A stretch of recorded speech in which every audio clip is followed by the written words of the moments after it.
ഇന്ന് പല കുടുംബങ്ങളിലും അഭിപ്രായ വ്യത്യാസങ്ങളാ. ഭാര്യയ്ക്ക് വേണ്ടി ഉമ്മാനെ വെറുക്കുന്നവർ, അല്ലെങ്കിൽ ഭർത്താവിന് വേണ്ടി ഉമ്മാനെ വെറുക്കുന്നവൾ, ഭാര്യ ഭർത്താക്കന്മാര് തമ്മിലുള്ള സ്നേഹത്തിന്റെ പേരിൽ മാതാപിതാക്കളുമായി അകലുന്നവർ, കുടുംബത്തിന്റെ ഉള്ളറകളിൽ അമ്മായിയമ്മ മരുമക്കൾ പോര് കൂടിക്കൊണ്ടിരിക്കുമ്പോ ഓരോ പെൺമക്കളോടും ഓരോ ആൺമക്കളോടും പറഞ്ഞു കൊടുക്കണം, മോളെ നിനക്കൊരു അഡ്രസ് ഉണ്ടായത് നിന്റെ ആണ് നിനക്ക് മഹർ തന്നപ്പോഴാ. ആ ആണിനെ നിനക്ക് എവിടുന്ന് കിട്ടിയതാ? ഒരു ഉമ്മ, ആ ഉമ്മ നൊന്തുപെറ്റ മകനാ, പെറ്റവയറിന്റെ നോവോടുകൂടി പോറ്റി വളർത്തിക്കൊണ്ടുവന്ന മോന. ആ മോനെ നിനക്കൊരു അഡ്രസ്സിനായി ആ ഉമ്മ തന്നിട്ടുണ്ടെങ്കിൽ ആ ഉമ്മയിലുള്ള പോരായ്മകൾ സഹിച്ച് ക്ഷമിച്ച് ആ ഉമ്മാനെ സ്നേഹിക്കാൻ നിനക്ക് പറ്റണം.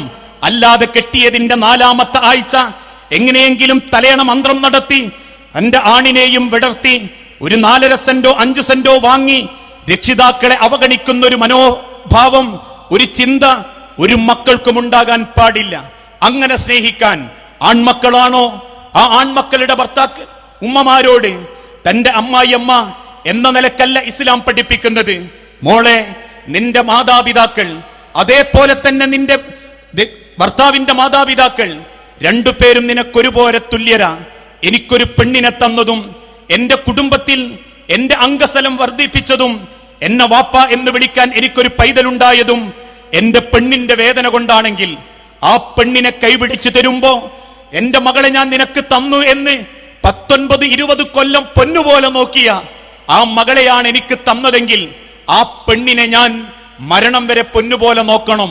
ആ ഉമ്മാനെയും വാപ്പാനെയും ഞാൻ അമ്മോശാക്കയും അമ്മായിയുമായിട്ടല്ല കാണേണ്ടത്, സ്വന്തം രക്ഷിതാക്കളായിട്ട് കാണണം.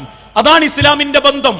ഓരോ രംഗത്തും ആ ബന്ധങ്ങളൊക്കെ ഇന്ന് അകലത്തിലായിക്കൊണ്ടിരിക്കുകയാണ്. മുഖത്തോട് മുഖം നോക്കാത്തവരുണ്ട്, സലാം പറയാത്തവരുണ്ട്, പറഞ്ഞ സലാം മടക്കാത്തവരും ക്ഷണിക്കാത്തവരും ക്ഷണം സ്വീകരിക്കാത്തവരുമുണ്ട്.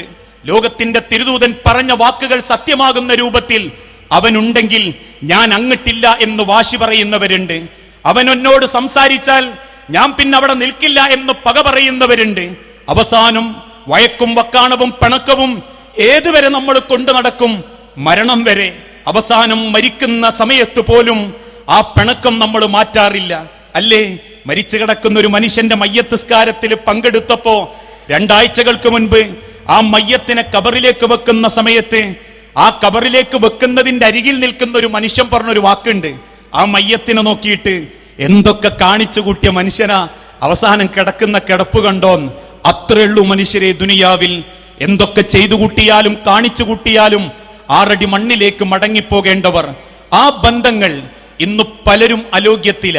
ഈ കൂട്ടത്തിലുണ്ടാകും പലരുമായിട്ട് അലോഗ്യം കൊണ്ടു നടക്കുന്നവര്.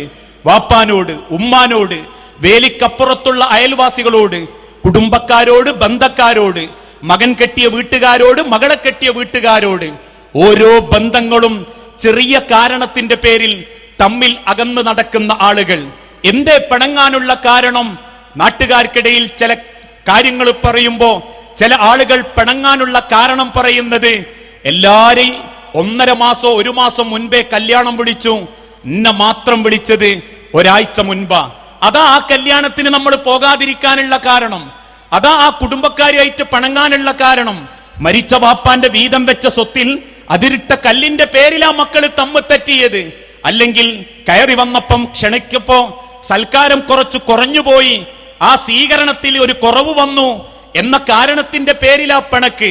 സ്വന്തം മകൻ കെട്ടിയ ഭാര്യന്റെ വീട്ടിൽ നിന്നും കൊണ്ടുവന്നത് കുറഞ്ഞുപോയി എന്ന കാരണത്തിന്റെ പേരിലാ പിണക്ക്. ഇങ്ങനെ പലതിന്റെ പേരിലും പിണക്കം നടത്തി ജീവിക്കുന്നവര് ആ പിണക്കം മാറ്റുന്നത് എപ്പോഴാണെന്നറിയാവോ? മരിച്ചു കിടന്നാല്. ഇന്ന് ഈ പ്രദേശത്ത് തമ്മിൽ പിണങ്ങുന്ന നമ്മളൊക്കെ ഒന്ന് ചിന്തിച്ചു നോക്കൂ. അവനുമായിട്ട് നല്ല അലോഗ്യത്തിലാന്ന് ബോധ്യമുണ്ടെങ്കിലും ഈ ആയുസ്സുള്ളപ്പോഴൊന്നും നമ്മൾ പോവില്ല.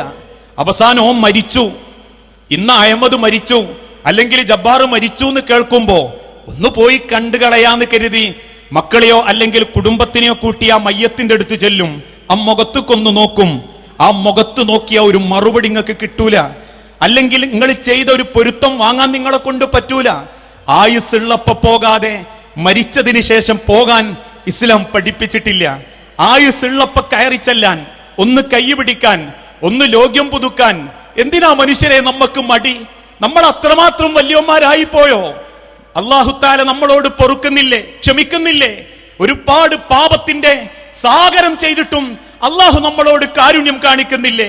നട്ടപ്പാതിര നേരത്ത് 12 മണിവരെ TV കണ്ട് അർദ്ധമയക്കത്തിന്റെ കണ്ണുമായി തോന്നിവാസ തുള്ളലുകളും കണ്ട് കിടക്കുമ്പോ, വയറ് നിറഞ്ഞ ഭക്ഷണത്തോടെ കിടക്കുമ്പോ അല്ലാഹ് ആ ആമാശയം ദഹിപ്പിച്ചു തന്നിട്ടില്ലേ?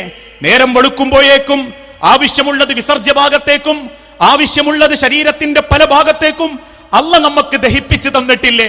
നേരം വെളുക്കുന്ന സമയത്ത് കിടക്കപ്പായയിൽ നിന്നും ആഞ്ഞു വലിക്കാൻ ശ്വാസം റബ്ബ് തന്നിട്ടില്ലേ? ആ അല്ലാഹ് നമ്മളോട് പൊറുത്തിട്ടില്ലേ?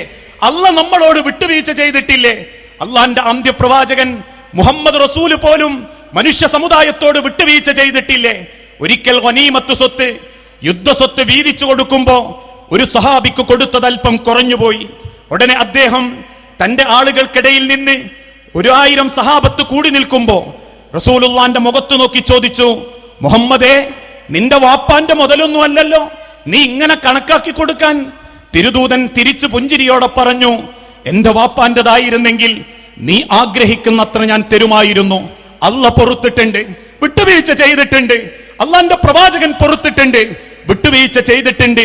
മരിക്കുന്നതിന്റെ തലേ ദിവസം 2 ദിവസം മുൻപ് മദീനത്തെ പള്ളിയിൽ വന്ന് അള്ളാന്റെ തിരുദൂതൻ എല്ലാവരോടും നെഞ്ചുപൊട്ടി കരഞ്ഞുകൊണ്ട് യാത്ര ചോദിച്ച് പൊരുത്തം വാങ്ങിയിട്ടുണ്ട്. ആ റസൂലിനേക്കാൾ, ആ അള്ളാനേക്കാൾ വലുതാണോ ഞാനും നിങ്ങളും? പിന്നെന്തേ നമുക്ക് തോൽക്കാൻ ഒരു മടി? പിന്നെന്തേ കുടുംബ ബന്ധം കൂട്ടിച്ചേർക്കാൻ ഒരു മടി? അവസാനം മരിച്ച് മണ്ണോട് ചേരുന്നതിന്റെ മുൻപ് പള്ളിയിൽ കൊണ്ടുവച്ച നമ്മളെ മയ്യത്തിന്റെ തലക്കും ഭാഗത്ത് നിൽക്കുന്ന മക്കള് ചോദിക്കണം നമുക്ക് വേണ്ടി പൊരുത്തം. മരിച്ചു കിടക്കുന്ന വാപ്പാന്റെ മയ്യത്തിന്റെ അരികിൽ നിന്ന് ഇതുപോലത്തെ ഒരു മൈക്ക് കൈമൽ കിട്ടുമ്പോ ചില മക്കളുണ്ട് ഹൃദയം പൊട്ടി നെഞ്ചു പൊട്ടി കണ്ണീരോടെ പറയുന്ന ഒരു വാക്ക്, എന്റെ വാപ്പ, എന്റെ ഉമ്മ ജീവിച്ചിരിക്കുന്ന കാലത്ത് വാക്കുകൊണ്ടോ പ്രവൃത്തിയോണ്ടോ ആരോടെങ്കിലും വല്ലതും പറ്റിപ്പോയിട്ടുണ്ടെങ്കിൽ അവരുടെ ഖബർ വിചാരിച്ച് നിങ്ങളത് പൊരുത്തപ്പെട്ടു കൊടുക്കണേന്ന്. അങ്ങനെ ചോദിക്കാൻ ആരാ സമുദായമെ പഠിപ്പിച്ച്? ഇസ്ലാമിക ലോകത്ത് അങ്ങനെ ഒരു ചോദ്യമല്ല. ഒരു മയ്യത്ത് കൊണ്ടുവച്ചപ്പം മദീനത്തെ പള്ളിയിൽ നിന്ന് അള്ളാന്റെ തിരുദൂതൻ ചോദിച്ചതൊരു ചോദ്യം മാത്രമാ, ഈ മരിച്ചുപോയ മയ്യത്തിന് കടണ്ടോ?